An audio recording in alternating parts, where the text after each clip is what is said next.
Hello, I'm Kimberly Davis, and I am the Fiscal Feminist.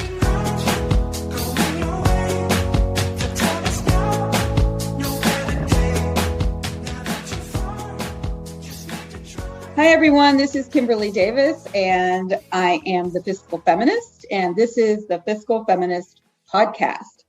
And I'm super excited today because we have a tremendously accomplished woman that we're going to be speaking with today who's had quite a journey. And I think that she can be an inspiration to so many women out there who are, looking for guidance, not only in their career, but if they're transitioning and just trying to find their way forward in this very complicated world.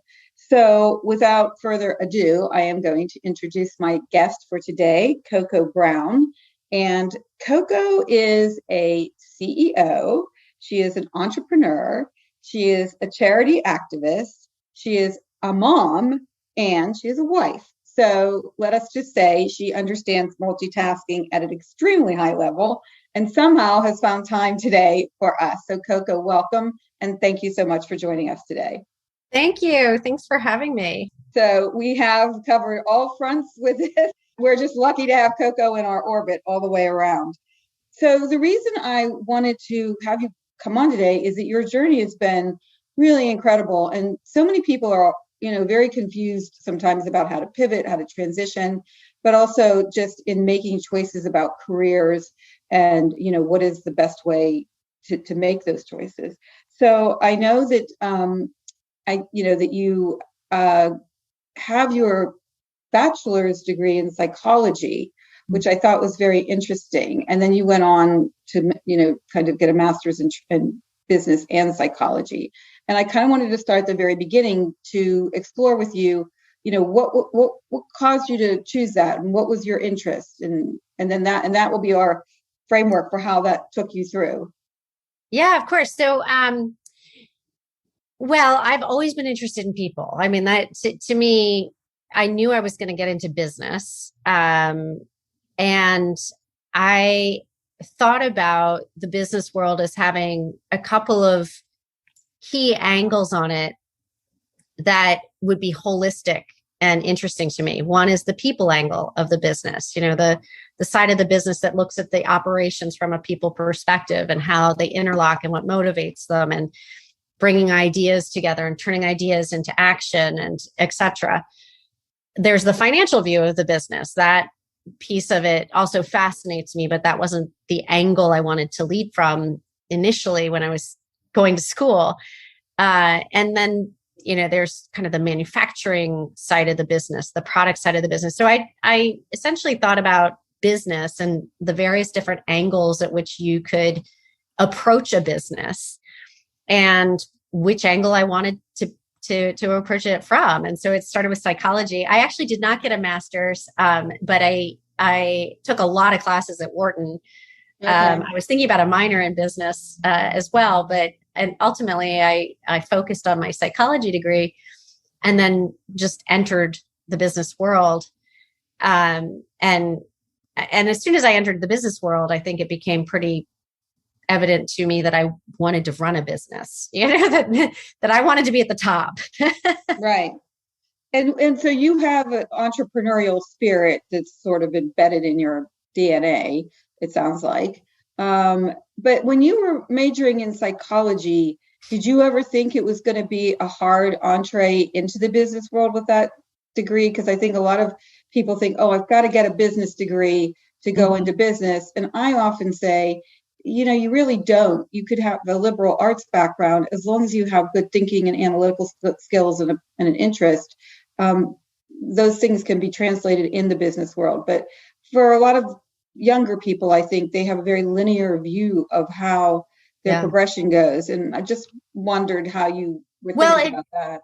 Yeah, absolutely. And it also, when I graduated in 1992, there were very few sort of expected paths to the top. And one of them was not the CHRO, the head of human resources, right? The expected paths to the top usually came from, engineering or sales sort of background or finance background. And the more of the those I did realize very quickly that in order to kind of break into the business world, particularly during a recession, which it was, I'd have to start in HR. And I didn't realize, because I didn't study HR, I did take some organization psychology classes and things like that. I didn't realize that the bulk of HR, particularly in younger companies, is really about recruiting and, governance, if you will. So I very quickly, oddly enough, my very first 2 jobs out of college, one was doing compensation analysis for Wachovia Bank Card Services, and basically releveling their entire organization, which was fascinating. It's matching, kind of levels and comp bands, and then I went to work for a human resources consultancy out in Silicon Valley, and I've been out here for 30 years almost. And that experience there, the woman I was working for was doing compensation analysis for boards.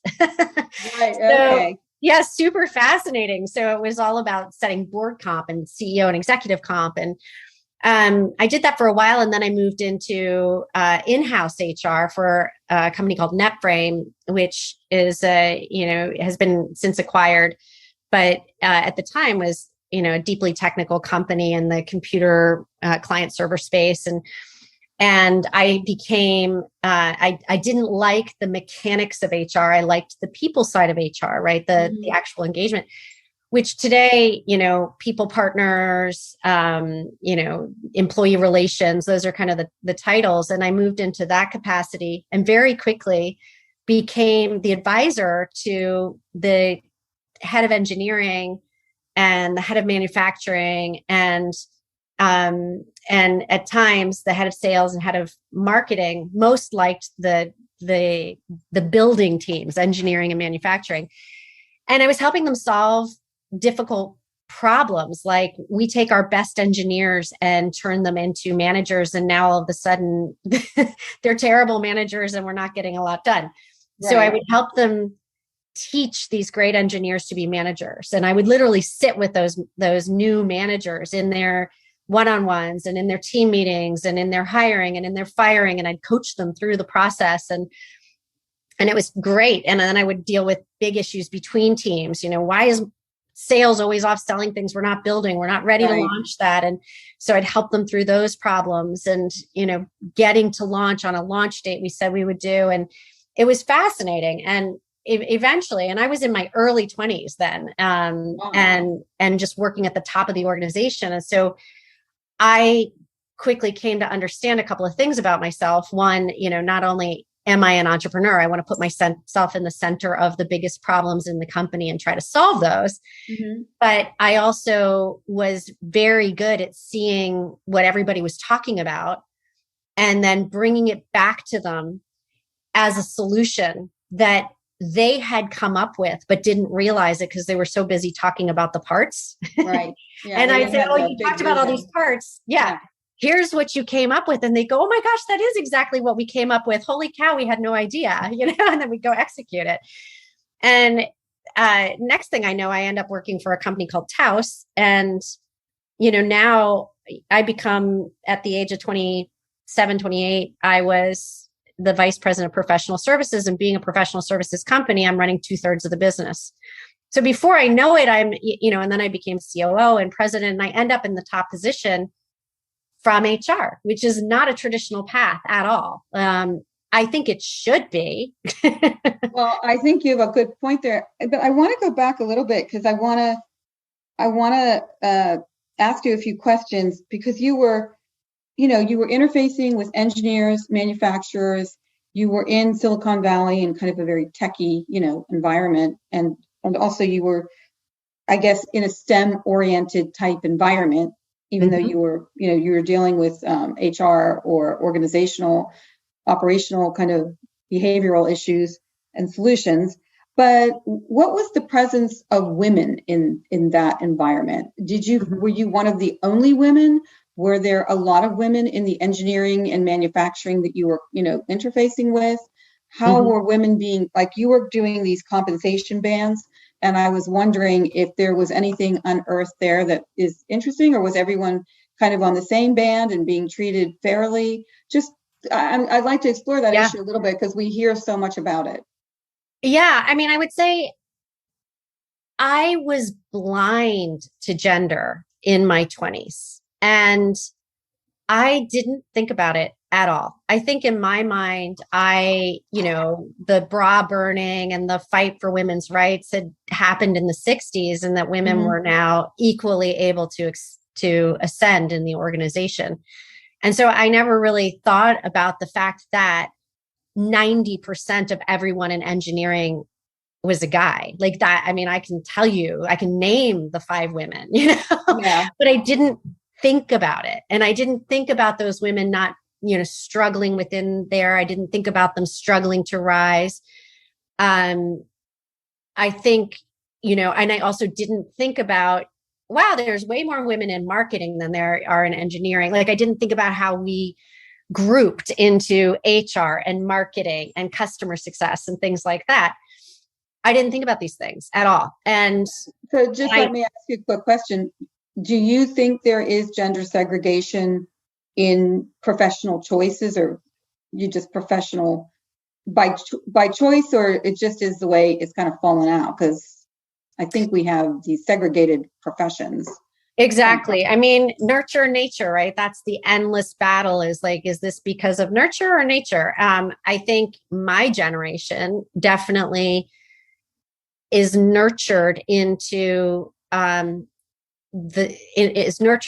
valuing and pursuing attributes in work that we consider feminine.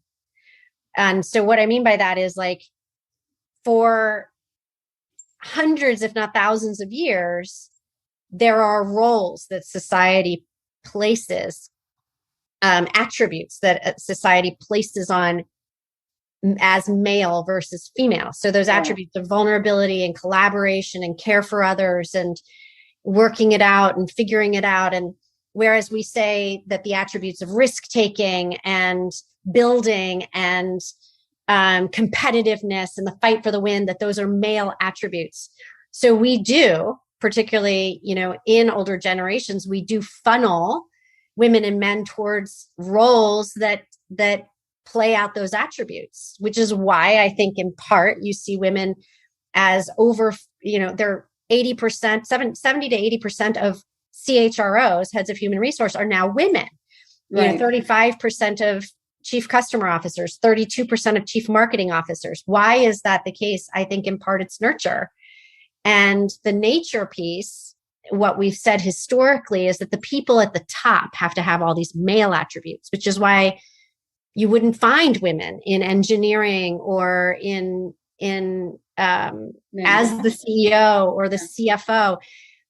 But nowadays, what's changing, if I come out with a psychology degree now, it's highly valued because, in fact, I think in a lot of general business, the general business movement is that the CHRO is one of the most valuable, most important functions in the entire company. Should they not be compensated at the same level as your head of engineering? Probably, yes. They're responsible for absolutely something really massive in the organization that the organization does not succeed without. And so I think what we're discovering as a society is that it doesn't really matter. Did I get tracked into female sort of gender representing roles? Maybe, but those female gender representing roles are now finally being seen at an equal value to the male roles. And I'm just talking about male attributes, female attributes here, because I'm not one who likes saying women are like this and men are like that. Right. And I don't like boxing people in like that, but you can box attributes that way. And you can say that for sure, society is valuing female attributes because of things like stakeholder value, sustainability, societal issues. They require vulnerability, collaboration, right. Empathy. I've written a book that's coming out at some point in May, but one of the things I want women to explore are, is at least looking into maybe more of a STEM type career. They're a little bit more bulletproof, I think, in certain times of economic ups and downs, but at least, giving themselves the opportunity to explore that, because I think women are just equally talented in that. It's just something that they don't have maybe confidence, or they just think, oh, this is something that, traditionally women haven't done. But you obviously saw some women in your past with the engineering and the manufacturing groups that you were interfacing with, and you were able to, and as you were doing that over time, were there more women that were joining on into those particular areas, or within the groups that you were with, or did it kind of stay at that level of like 5 or 6 women? No, I mean, I would say that, okay, so now, fast forward, it's the late 90s and I'm running professional services for Taos, and we grow to about 700 consultants out in the field.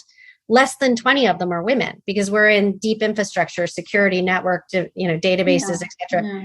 So still then, right, then we get into the 2000s, and similarly, that trend continues. And in fact, actually, this is the origin story in some ways of Athena, which is I started gathering female CIOs. In my world, that's not investment officers, that's chief information officers, gathering female CIOs around me in around 2005, when I was now the president of the president COO of the company. Actually, I was still COO at that point, but I started really taking on the sales arm, which was kind of like the final piece for me to own of the business. And then that led to me becoming the president. During that time, I was meeting with more and more customers as well. And to walk into a room where all of the people are senior leaders, they're all the vice president of, or the senior director of, or the chief information officer, and they're all men. And I look like a kid, and I'm a woman, and I don't have a technical degree. Right. That was the moment that I started realizing I'm a woman. I was getting, I started thinking about gender, because I would get this like, oh, how'd you get here? And I was like, what do you mean? I scrambled, I got here. Right. I know. But the questions started coming, and the looks, and and I was like, wow, this really sucks. And so I started surrounding myself with women who would say, oh, well, I'm the only one. And I'd say, no, there's Jerry Martin Flickinger and Tama Alver, and there's, Marty Minacho and Gina Rehag. And, these were women who are now today the CTO of Starbucks, and they had Alexa for Amazon, like big deals, right? Even back then. And so I'd get a dinner group of us getting together. And the problem was the same as the problem is today. It moves at 1% per year, which means it looks the same for generations. That is true. Yes. So that was kind of your inspiration, so to speak, to begin Athena? Yeah. To formalize it? Yeah. Can you just tell the audience a little bit about what Athena is? It's quite an interesting organization. It's kind of a mix of educational, coaching, networking, support system. But I'd like you to explain it in your own words, because I think a lot of these, not a lot, but there are a couple of women organizations that are popping up as support system / coaching organizations. I think women are trying to find, support and direction as to how to increase that 1% growth, so that there's more of it. And then the other thing, once we get through that, is we need to speak about how they do that with all their other responsibilities. Yeah. That we need to deal with. But let's just talk first about you start these dinner meetings with these like-minded women who are accomplished and in really unique situations. And so how did that evolve into this kind of formalized organization? Yeah, well, first of all, those dinner groups were not about, it's so hard being a woman, I need help, sort of standing me up and moving me up. And because we already had arrived. Yeah, you already are. Right. And so what these were about was the ability, without any bias in our heads or externally, or any thoughts in our heads or externally, to go, okay, so when you say that your data center strategy, blah, blah, blah, blah, blah, what are you talking about? Or when you're talking about your disaster recovery plan, and it was a place to actually be the professional that we are without having to be the gender, and right. And that that's a theme within Athena that makes us unique to anything else out there in a lot of ways. And it also has led us to creating something that is actually not just needed by women. It's needed by every senior leader. Athena is what I wished I'd had when I was, back in 2002, when I took over running the company. My very first job was keep us out of bankruptcy. Right. Okay. Shut down offices. That's a big job. Right. And so then how do you do that? How do you do that? And I'm busy and I've got a baby who I'm still nursing and we're flying all over the country and we're shutting down offices and it was crazy, Yeah, so very stressful. Very stressful. Right. So for me, I wanted to be able to find the right person to talk to at the right time. You did this yesterday. I need to do it tomorrow, right? Real time, right? And I also needed to be able to learn only what I needed to be able to learn when I needed to learn it, no sooner, no later. So, okay, right now I need to understand bankruptcy. I didn't need to understand that, 5 months ago, but I do now, right? Right. So I need to and get that there. is a complicated topic. It's a complicated topic, and I want to breeze through it. So what Athena did. So Athena's kind of like a Ginsu knife, if you remember those commercials back in the 80s. I do, actually. So I always wanted one of those. I know, right? But wait, there's more. So essentially this, I have to paint the metaphor for you to really be able to see that Athena is not like, oh, there's all these women's group, or there's these networks, or there's this marketplace, or there's this learning platform. Here's the metaphor. I went to Penn. So I'm standing on the walk, which is the main thoroughfare. And there's Wharton on my right, and there's the Psych building on my left.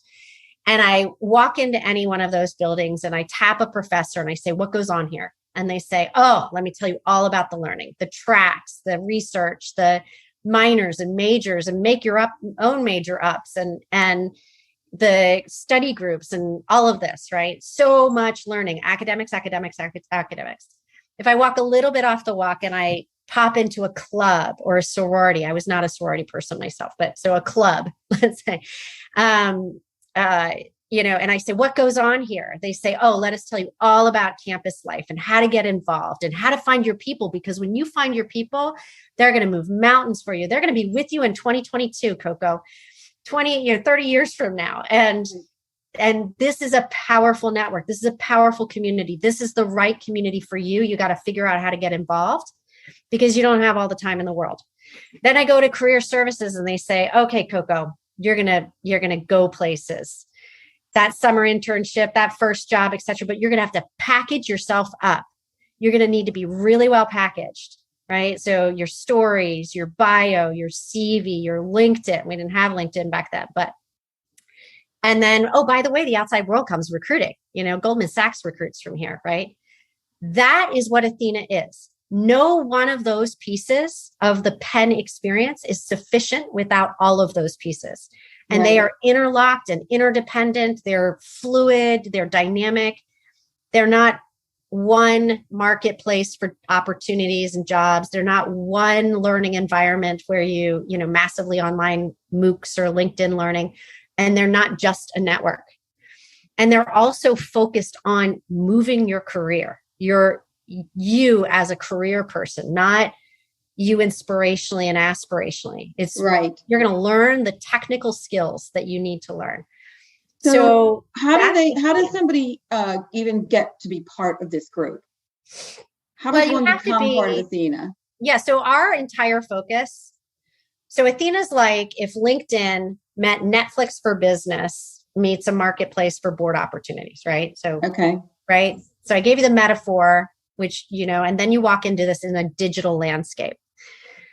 So what is the commonality in that ecosystem? The commonality today, it's that we're women.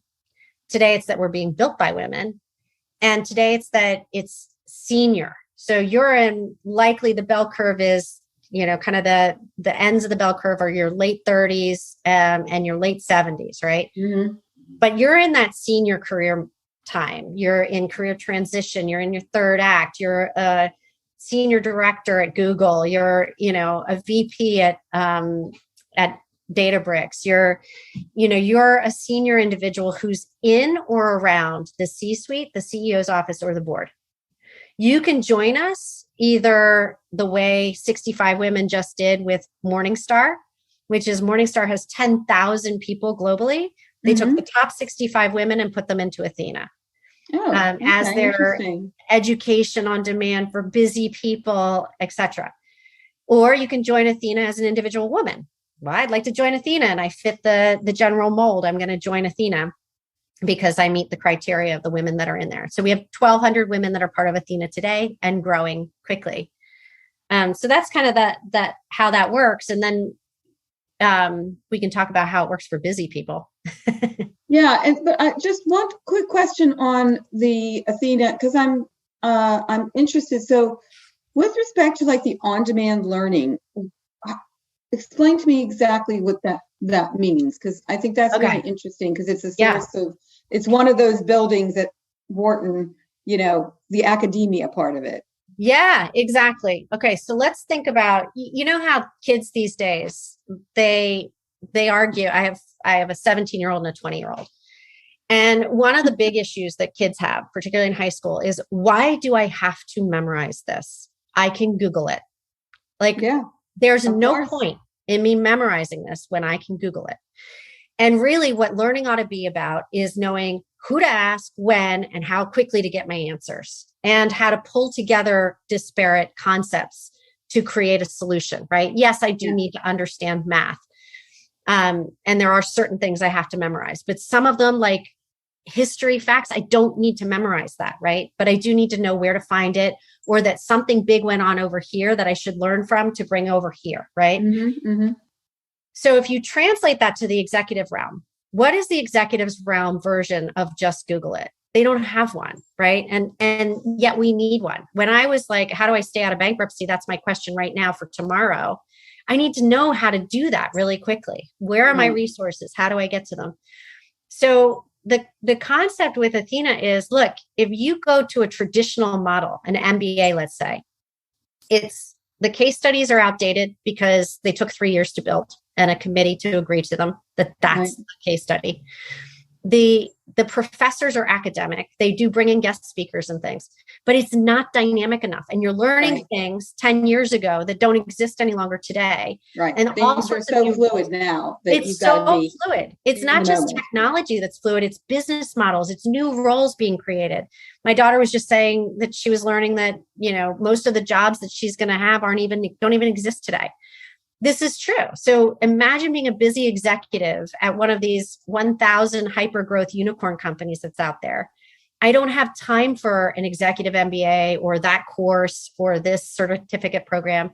I need to know what I need to know now. So that's what we do. We have hundreds of hours of content on our platform that we're constantly creating every day. Like Thursday, we're doing. Is this created by the members as well? Yes. So this we provide we provide the platform, we do the hosting, we do the moderating if you need that. We do all of it. So all you have to do is show up with your expertise, and everybody has something. Oh, let me tell you how I spun this business unit out and created a whole standalone company with it. Oh, great, Kelly. That sounds great. You created Hitch out of your company here, I think it was. So we're constantly learning together. We record it, edit it, and it becomes part of our library. Just like a Hollywood studio releasing a new movie, tag. Oh, this fits in IPOs, it fits in M&A, and it fits in something else. And so you're exploring those categories the way that you browse Netflix at night for comedy or drama. But so you can join it live, you can watch it on demand, but then you also see Kelly speaking and you're like, oh, I'm just going to go connect with her in Athena's LinkedIn sort of thing that goes deeper, way deeper than in search capability, to find the right person to talk to at the right time. Maybe it was Kelly, maybe it was somebody else in that course. Maybe it was somebody I haven't seen at all from those salons, but I'm looking for someone with this industry experience and this knowledge and understands bankruptcy. So I can talk to them, and they happen to be in Australia. So the way it works is there's peer-to-peer conversations, there's live learning that becomes on demand, and then there's also coaching with top-tier executive coaches. Right. So that's really good. I love the peer-to-peer too, because then you can get really granular with your questions and maybe, explore nuances that you couldn't kind of glean just, maybe watching somebody talk or whatever. So you're kind of covering all your bases. So this is obviously gotten a lot of wind beneath its wings. It's kind of growing. And where do you ultimately want to take this? What's your kind of end game for this? Because it's very exciting, but do you want to keep it strictly in the C-suite, or do you want to expand it to other levels within professional, career levels? What's your end game, or you're still exploring that? Yeah. Well, no. So my end game, the vision I have is you've heard of Intel Inside. I kind of, Athena inside. Athena is a goddess and Zeus is a god, but that doesn't mean that they're just for their gender, right? Athena is the goddess of wisdom and strategy and the right fights and transformation and these sorts of things. So Athena inside, what I see is that what I'm describing to you as the way that the modern executive has to be able to move at the pace of business. And everything that exists for them today does not move them at the pace of business in terms of their learning and their agility to move with the business as it moves. So I want Athena to be that we are the evergreen MBA, the right time, is it a person you need to talk to, a live thing, a on-demand, a coach, right? Like that's what I want, which begs the question, why just women? So ultimately I see Athena as for everyone. But why women? Right now, why women is twofold. One, women are not the entrenched existing system.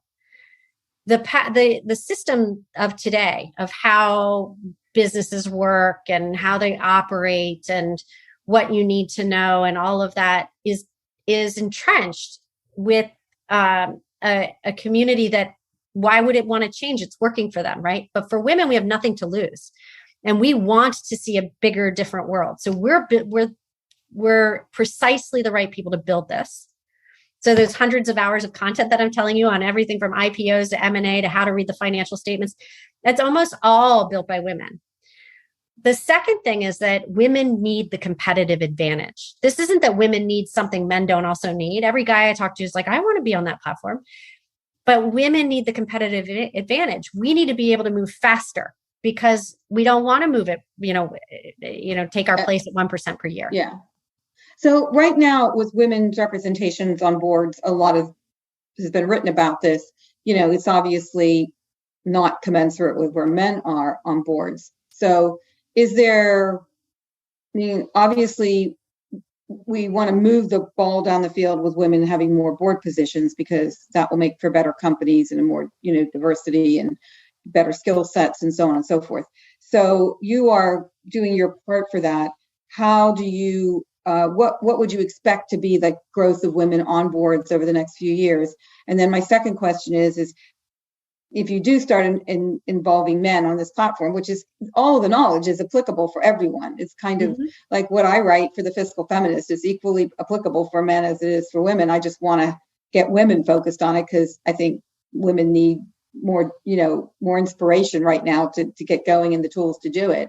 But will you be kind of diminishing the growth of women by including men with the information on Athena? Because right now there's a lot of growth that has to be done for women to even have like an equal representation on boards. Yeah, no, I don't see Athena becoming for everyone this year, I don't know, but when it is, if Morningstar were to come to us and say, well, we have 65 women we want to bring on the platform, we want to bring men and women, I'd say, well, then you can't bring more than 65 men, so right. So for one thing, we will be an equal ecosystem where you find the demographics of society, where I will aspire to 17% Latinx and 15% Black or African American, and and not just be satisfied with the numbers, but really an ecosystem of diversity.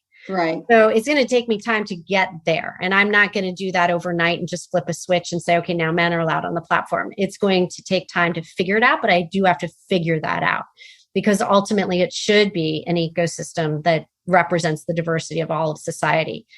But that, again, that's not going to happen overnight. And in terms of the opportunities side of things, what I see is that, at least for some time until it is 50-50, which there's a lot of, if you're talking about the Russell 3000, yes, we're at 26% women on boards. Right. But if you're talking about the other 3,000, right, or you're talking about the 6,000 ESOPs or the 10,000 venture-backed companies or the 8,000 private equity-backed companies, if you're talking about the other 27,000 companies in the landscape that need independent board directors, we've got a long way to go before there's 50-50. We're at like 9 to 15% representation on boards. So why? So is it a combination of that women just don't get chosen because there's men on the board, so they just kind of choose people like themselves, or that women aren't putting themselves out there, or they're just not enough women, or is it the perfect storm of all of those things? I'm always trying to figure out, like, there's so many smart, accomplished, competent women. Why are they not getting chosen for boards? And I'm not exactly sure if it's a combination of they just are not known about or they're being overlooked on purpose. What's your view on that? My view on that is that, well, first of all, the average tenure of a board is longer than the average tenure of a marriage in the United States. Well, I don't know what. What do you make of that? That's saying much, but okay. Exactly. Right. So, but my point is this, is that, there is this entrenched, there's an entrenched idea of what a board is that is increasingly being challenged. A board is not a collegial little society that sits inside itself and just, is there to hire and fire the CEO, which is traditionally kind of the, right. of view of it. Today, a board has to engage with shareholders and stakeholders and the bench strength of the organization. And in fact, actually, the board is looking down deeper into the organization and succession planning because of things like COVID that gave us a big scare. And so there's a role the board has to play with society that's much greater than it ever did before. And it has a purview that's way beyond comp, nom gov, and audit. Now the purview is like, oh, audit and risk is also technological and right. sustainability and environmental. And wait a minute, nom gov and comp, there's more. There's the succession planning, and there's the governance around sort of the behavior and who we are as a brand and our engagement with society. Like, it's way bigger what a board has to deal with than the three traditional committees and the very narrow view of, what we did when we get together once a quarter. Right. But the entrenched system likes it the way that it is. It's been a nice place to sail into the sunset and get paid and, have a nice gig. But, and so if you take that traditional view on it, there's not a lot of board seats come around because people are sailing into the sunset and they're, staying there for 9.5 years. Kind of like the Supreme Court. They stay there for a long time. And then the other is that, in order to run a board the way that you traditionally look at a board, you should have had, you have to have been a CEO or a financial expert and, CFO or an audit partner. There's a very narrow view of who fits on a board. And then there's also like this very narrow, if you've had 40 years of experience, then you've got a lot to offer. Now, the modern board is saying, actually, if you've had 40 years of experience, you may still have a lot to offer, but we're looking for contemporary experience because the business model that you ran. Yeah, you're a dinosaur. Yeah. Yeah, you're a little old now. Yes. And then the other thing, and it's not just about age, because I will tell you, and I don't know her age, but Betsy Atkins is a phenomenal board member who deeply learns about like cryptocurrency and digital assets. And, this is a woman who has been on 27 public boards and taken 13 companies public. So it's not about age, it's about disposition, right? Right. Staying current and young. But the other piece of it is about a lot broader skill set. So where I was saying that women are 80% of CHROs now, or close to it, and they're 35% of chief customer officers and 32% of chief marketing officers, there are lots and lots and lots of qualified women out there, and they should be on those boards, because what do boards have to do? They have to engage with society and sustainability and the customer, and they have to understand the customer, and then global markets and people and gig economy and 6 generations living together healthily. Like those problems live in those roles. Yes. So it's just a entrenched thinking that, quite frankly, I think that the dinosaurs who are sticking with that entrenched thinking are going to find their day is fast coming. So, and I got to talk to you about the other side of this, your just busyness with the family and all that. But I need to ask you one more question, because I could talk to you forever about this. I'm thinking of telling you to run for president, but of the United States, just in your free time. But so we know that there are all these great women out there, super qualified. I just love the way that you're explaining this, because it shows the nuances of what corporations really are and how they just aren't about the balance sheet and the spreadsheet. There's just such a human component to it. And I do think women have a particular way of thinking about that. But how do we get the people that are on the boards, the younger people on the boards, the older people, how do we get them to start thinking in a way where they are actively just saying, we do need to get more of these qualified women on these boards? I mean, I think that's the one. How do we get them there? What more can we do? It's written about all the time, but maybe those people aren't reading all the stuff that's being written about on this particular topic. Yeah. Well, I mean, I think there's a number of things. One is when I'm talking to women and when I'm talking to younger women, one of the things that they need to hear. And in fact, actually, one of our members who just joined a public board, who had been told for 5 years, there's just no way your skill set matches to boards. Like we're about to do a piece on her. One of the things that has to happen within us, right? Like, why am I a CEO? Is because I never thought that I wouldn't be. That, right. I mean, only that can only happen within you. You have to say, I don't care what I see out there. I'm willing 100%. To be the first. I'm willing to be the only, and I'm going to be there. And a lot of people will say, well, I don't want to be the first. I don't want to be the only. And I'm like, if not you, who, right? Like, for one thing, somebody's got to do it. And I've got a 17-year-old daughter, and I don't want her to have to do it. So I'm going to do it. Right. So I think one thing is, within us, we have to believe I can be the CEO, I can be on a board, and I deserve to be, and I should be, and I have the right skills for it. So whatever anybody's telling me, my dad, my grandfather, whoever, my mom, whoever's telling me I shouldn't and I can't, or that's whatever, or too hard, or why would you even want that? Which a lot of people say, like, why do you want to be on a board? I don't know. Like, do that thinking. Why do you want to be on a board? Exactly. You got to know your raison d'etre. You've got to know. You've got to know. And so that's what I say to younger women. But then there's then there's the other side of it, which is like, I've talked to hundreds of board directors and CEOs, and if not 1,000 at this point. Like, it's been 6 years that this has been my entire focus, is getting women into the C-suite and to the CEO's office and the boardroom. And so most of those board directors that I talk to are men, right? And so there's this sort of spectrum. There's the men who are like, we have to have a woman on our board.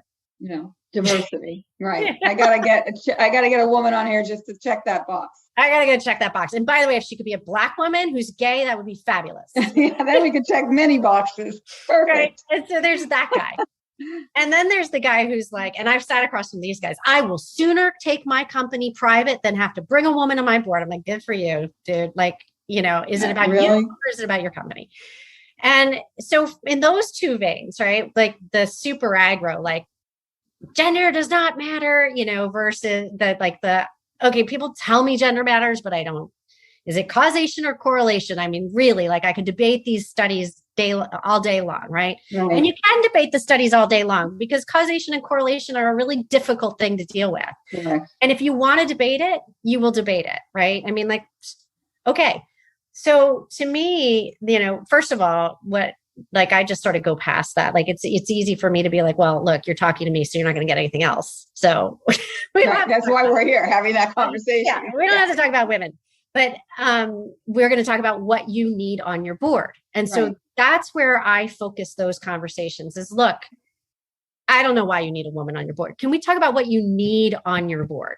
Right? Like what are the conversations that have to go around that table that you aren't having today, that you don't have the capability with this current skill set to have those conversations? Where are you headed strategically that certain big things have to happen in order to get you there? Is it an international expansion? Is it a doubling down on a particular vertical? Is it about a brand, rebranding? Is it moving up market from SMB to enterprise? Because when you talk about those things and the kinds of skill you need around the table, I'm going to give it to you. It's just going to be in the package of a woman. Right. Exactly. Right. That's what you're going to get. So let's just forget that debate.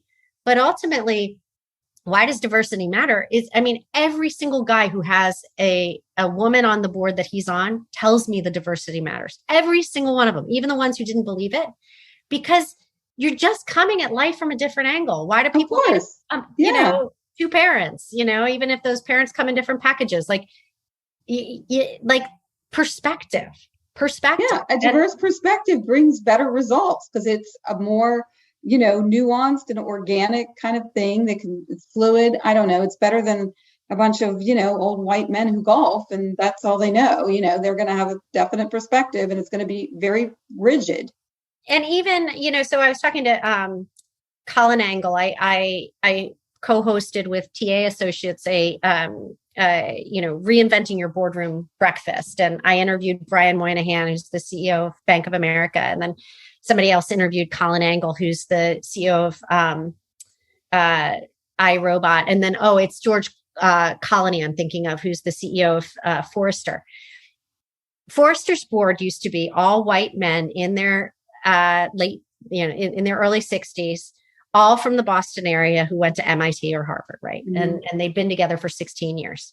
Forrester is a company that is a research and advisory analytics. It's like Gartner. It's Gartner and Forrester in the entire space of innovation and technology. How could that little microcosm, forget that they're just men, all that age group, all that one area, all that one background, actually represent and properly steward that one business? And he asked that question, he and the chairman, they're like, you know what, 3 of us need to go because we need to make space for people who have international experience and actually who sit in Silicon Valley. And, and by the way, and so they ended up with gender and they made big changes and Forrester bounced as a result of that, meaning positive. Yeah. That's amazing. And that's very encouraging.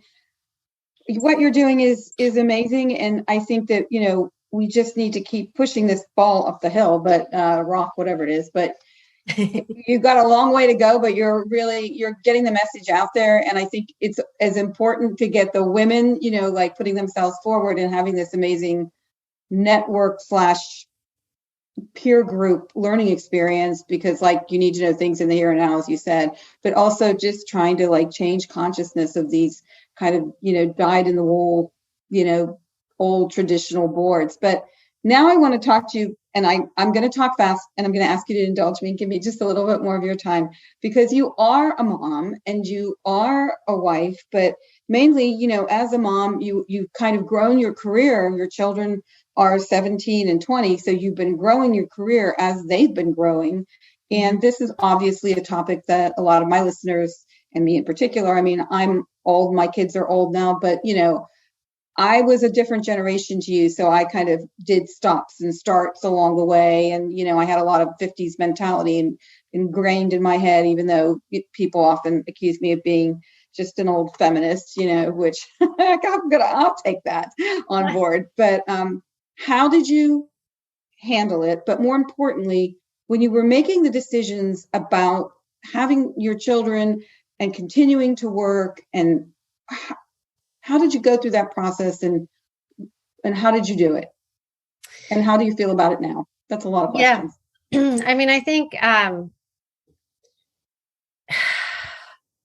so one of the ways I did it, I have to say, I was never a fan of Sheryl Sandberg, and she and she was kind of coming on the scene with her whole lean in thing at that, kind of around that time, and it frustrated me and made me really angry because it was like the message I got was like, you're going to have to show up like a guy and be a man, and like, and then have 3 nannies at home for each of the kids, and I'm like, this is not people's reality, and I don't want to outsource my kids, and and so there were, and I'm really, doing her a disservice and saying this, but this was what was going through my head, No, that's what you were hearing. And it was a legitimate way to hear it, in my opinion.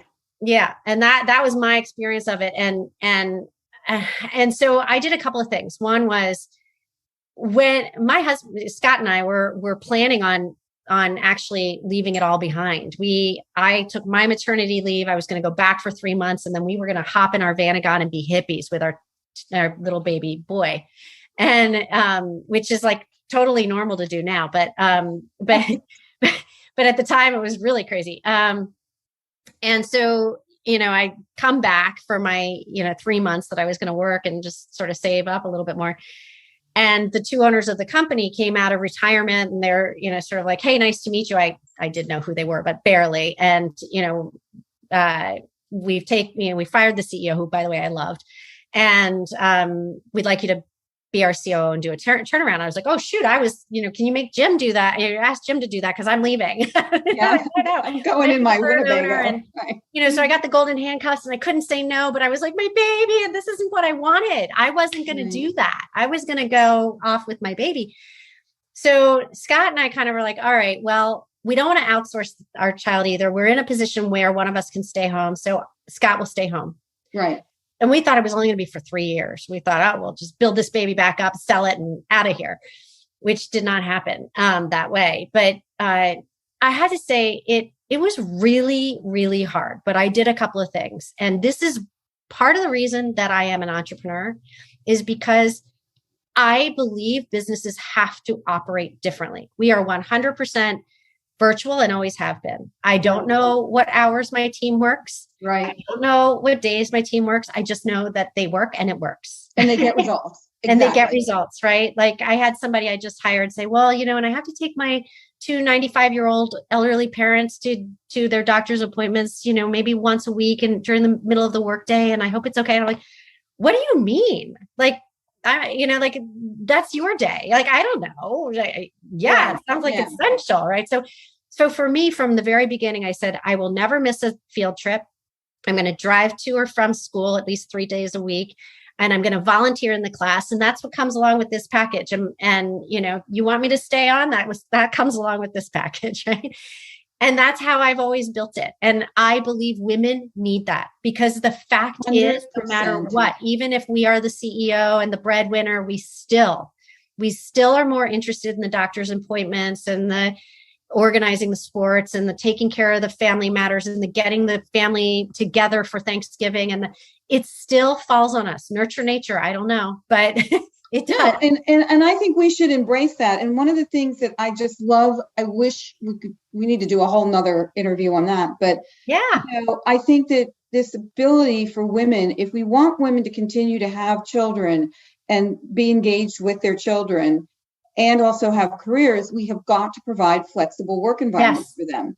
100%. And I feel sometimes, especially in the finance business, people want you to show up suited and booted, come into the office, and it's just not viable for women to be able to do that. They can still get the same results, but I think you shouldn't feel bad about the fact that you need the flexibility, because there's going to be a moment in time in every woman's life who decides to have children that, they shouldn't be penalized for that. And there is a motherhood penalty. There is invisible labor. And, 75% of all care for children and elderly is done by women, whether they are CEOs. That's a fact. I've researched it immensely. Yep. And I really wish that somehow society, and I think we're moving towards that. COVID kind of got us a little bit further down the field, but, we cannot be asked to work like we don't have children and be mothers like we don't work. It's impossible. Right. So we need to have that flexibility. And I just hope that more and more people like yourselves create companies. Now, the thing that really I feel very bad about is that there are some women who just cannot be entrepreneurs right away. And they do have to work in kind of a traditional environment, and they still are not getting the support they need. And they're still getting the evil eye if they're, kind of not showing up, or if they're working more remotely. And I don't know how we change that, but I just hope that we can all kind of raise our voices more in that realm, because I think the kind of company that you've created is the way that we get more women engaged and still being able to have their families if they so choose to have families, Absolutely. And I could talk about that I'd love to come back and talk about that again. Yeah, I think we definitely have to have one on that, because I think really the one thing that so many women, I have a daughter who's 31. She's a lawyer at a big law firm in New York. They've been working remotely since COVID. And I don't think they're ever going to go back to full time in the office, but there will be office, they're going to go back in some way. But, she's thinking about having a baby, and all these things come back up again, like back then in my day, I stopped working for like 10 years, and that wasn't good for me in so many ways. And that's a whole other podcast, but, I don't want that for her. But I also know like that trying to juggle all that stuff, if you don't have the flexibility. I'm like a sandwich person. So I have my parents who are elderly. I go there every 6 weeks. If I didn't have flexibility in my job, it would be impossible for me to take care of them and see my kids and do my job. So I think we will do another podcast on that. Yay. I'd love it. So one just last thing before I let you go, and I cannot thank you enough for all the time you've given me, is like, if you could give advice in my mind, I kind of look at, there are women who are just starting their careers and women who are transitioning. So there might be two sets of advice. I love what you said about, you need to believe that you can do this and want to do it and not worry about your gender. Just go believe that you can do it, because you can. I cite this study in my book about these women at HP who were approached by HP to say, hey, we've got these jobs for you in engineering and we think you're perfect. So can you apply? We already have kind of basically said that we think you're perfect. And a lot of the women didn't do it because they felt they were not 100% qualified. Whereas men who thought they were 60% qualified applied for those jobs within HP. And so I think you're right. Women need to stop being so hard on themselves and expect to know 100% of everything. But what words of advice do you have? Let's start with the young professional women who are out there. If there's like just one short thing you can tell them to get through it all, what is it? I think it is that, just, don't let anyone else, including that mean voice in your head, tell you that you can't go for something. Like, 90% of the guys out there going for things are faking it. They're just going for it, and you just have to do that. And a lot of life is firsts, you're just constantly learning something new. And it is true that our biggest learnings are through our failures and mistakes. And, you have to normalize that for yourself. And I think it's hard for girls because, they have staging areas on Instagram before they post a photo. Like there's just so much, girls don't give themselves a lot of bandwidth for being normal, for just failing and, goofing and being laughed at. And, that's a whole other podcast. That's a whole other, and asking, you ask the guy out on the date, like, just get brave, brave and be brave, because the reason guys do it is because they're so used to posting stupid pictures of themselves and having to ask for things that they want. And, we shouldn't sit back waiting for chivalry and things like that. Like, just think about what you want out of life and you'll get it. I mean, the thing that kills me, and then we do have to wrap this up because I could literally talk to you forever, is that we still have a lot of these kind of traditional notions for our young people, like on Instagram. I like being a woman, right? I totally embrace being a woman. I like to, buy clothes that I like and go get my hair done and do womanly things. But I also, want to be my badass, authentic self. And I can compete with any man along the way. I just wish that women weren't so hard on themselves and they have to be perfect in every way. They have to be beautiful. They have to be thin. They have to be intelligent. They have to be, oh my God, no one can do that.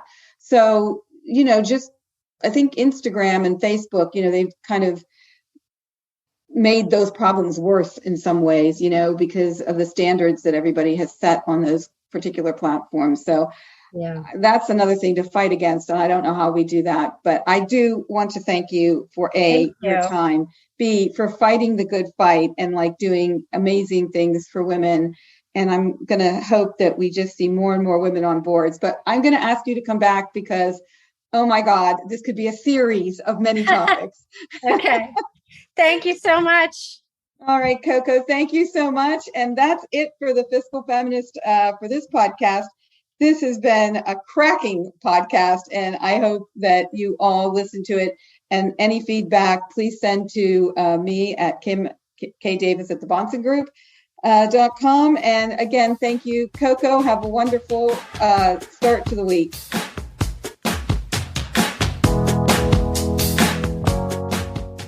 The Bonson Group is registered with Hightower Securities, LLC, member FINRA and SIPC, and with Hightower Advisors, LLC, a registered investment advisor with the SEC. Securities are offered through Hightower Securities, LLC. Advisory services are offered through Hightower Advisors, LLC. This is not an offer to buy or sell securities. No investment process is free of risk, and there is no guarantee that the investment process or the investment opportunities referenced herein will be profitable. Past performance is not indicative of current or future performance and is not a guarantee. The investment opportunities referenced herein may not be suitable for all investors. All data and information referenced herein are from sources believed to be reliable. Any opinions, news, research, analysis, prices, or other information contained in this research is provided as general market commentary. It does not constitute investment advice. The team and Hightower shall not in any way be liable for claims and make no expressed or implied representations or warranties as to the accuracy or completeness of the data and other information, or for statements or errors contained in or omissions from the obtained data and information referenced herein. The data and information are provided as of the date referenced. Such data and information are subject to change without notice. This podcast was created for informational purposes only. The opinions expressed are solely those of the team and do not represent those of Hightower Advisors, LLC, or any of its affiliates. Hightower Advisors do not provide tax or legal advice. This material was not intended or written to be used or presented to any entity as tax advice or tax information. Tax laws vary based on the client's individual circumstances and can change at any time without notice. Clients are urged to consult their tax or legal advisor before establishing a retirement plan.